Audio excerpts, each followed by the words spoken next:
નમસ્કાર, CP24 news સાથે હું રેશમા આપનું સ્વાગત કરું છું। આજે અયોધ્યામાં 16મી જાન્યુઆરીથી શરૂ થયેલી પ્રાણ પ્રતિષ્ઠા અનુષ્ઠાનનો ચોથો દિવસ છે। આજે શ્રી રામલલ્લા વૈદિક મંત્રો સાથે ઔષધાધિવાસ, કેસરાધિવાસ અને ધૃતાધિવાસ કરશે। આજે અયોધ્યામાં 16મી જાન્યુઆરીથી શરૂ થયેલી પ્રાણ પ્રતિષ્ઠા અનુષ્ઠાનનો ચોથો દિવસ છે। રામલલ્લાની પ્રાણ પ્રતિષ્ઠા 22મી જાન્યુઆરીએ કરવામાં આવશે। ગુરુવારે રામલલ્લાની મૂર્તિને ગર્ભગૃહમાં બિરાજમાન કરવામાં આવી હતી। આજે શ્રી રામલલ્લા વૈદિક મંત્રો સાથે ઔષધાધિવાસ, કેસરાધિવાસ, ધૃતાધિવાસ કરાયા। પછી આરણી મંથનથી કુંડમાં અગ્નિ પ્રકટ કરવામાં આવી હતી। આચાર્ય અરુણ દીક્ષિતે કહ્યું છે કે અગ્નિદેવને પ્રકટ કરવા માટે આરણી મંથન થશે। શ્રી રામલલ્લા 20મી જાન્યુઆરીએ વાસ્તુ શાંતિ પછી સિંહાસન ઉપર બિરાજશે। મુખ્યમંત્રી યોગી આદિત્યનાથ રામલલ્લાની આરતીમાં પણ સામેલ થયા હતા। તો નગર નિગમ દ્વારા બનાવવામાં આવેલી રહેલી હનુમાન ગુફા ઉપર ટેન્ટ સિટીનું અવલોકન કર્યું હતું।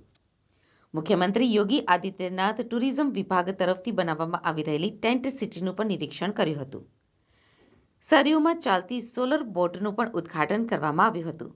આ સિવાય યોગી સરયુ અતિથિ ગૃહ, રામકથા સંગ્રહાલય પણ ગયા હતા, જ્યાં સંતો સાથે પણ મુલાકાત કરી હતી। પીએમ મોદીના પ્રવાસ અને સુરક્ષાને લઈને મોટી બેઠક પણ કરાઈ હતી। लगभग 4 વાગ્યે તેઓ अयोध्या रवाना થયા હતા।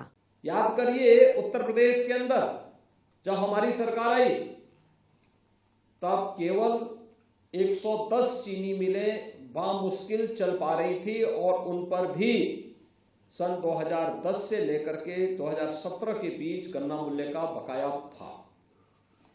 आज मैं कह सकता हूं, आज हमारी सरकार में 120 चीनी मिलें प्रदेश के अंदर चल रही हैं।